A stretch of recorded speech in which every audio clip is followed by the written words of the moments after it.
right, Mike Devine here with Mr. Mark Hamstra at the Mart again. Today's quality video is on the prep and spray application of epoxy coating on bare steel on these structural steel beams here. Mark, why don't you explain to us what we had to do to get to this point on the applications for the beams? Okay, on the outrigger beams, basically they're encased in concrete. We demoed all the concrete off, cleaned the concrete. All-Tech came in, sandblasted into an SP10. SP10. Which is almost like a silver white. They came in, they sprayed the whole beam, minus where the welds were for the new steel, with the zinc primer. Okay.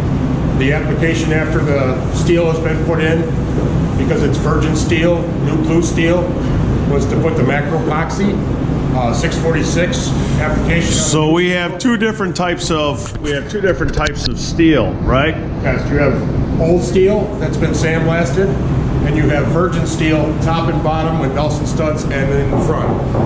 Oh, I gotcha. So the virgin steel gets an application afterwards with the Macopoxy. Once the Macopoxy is applied, they come back, and then down further right now they're actually applying a finish coat of a Macopoxy. Okay. Macopoxy should be anywhere from 7 to 12 wet mills. Okay. And then a 5 mil application when it's dry. And then who checks that? Do they do their own checking? I do a various check as they're going. Okay. Typically. How often? Every couple beams. Let's do a reading. What do we got? You're looking at about a 10, Mike. Show it to the camera.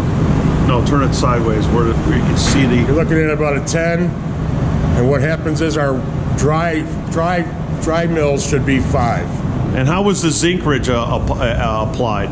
It's sprayed. Oh, it was sprayed also? It was all sprayed. Yes. Okay, and then the Macopoxy is also sprayed. Okay, good. It's about 3,000 psi. Okay. So that gives them sprayed at 3,000 psi for a finish coat. I gotcha. And then that's it. And then that's the last application for these structural steel before concrete. Then the steel gets encased in concrete, rebar, and everything else. And so just for the painting purposes, to sum this up in the quality video, we took this down to an SP10 surface cleaning. Yes. They came and they put the zinc primer on anything that was SP10 cleaned. Yes. Then they welded on extra structural steel plates on the top, bottoms, and then they're spraying the Maco 646 on that. And you're checking the mills daily. How many times a day? Do we have that in documentation form? 3-4 times. I'll put it in my report. Okay, good. At the end of the day. Good. But basically, they're going to finish this product process today.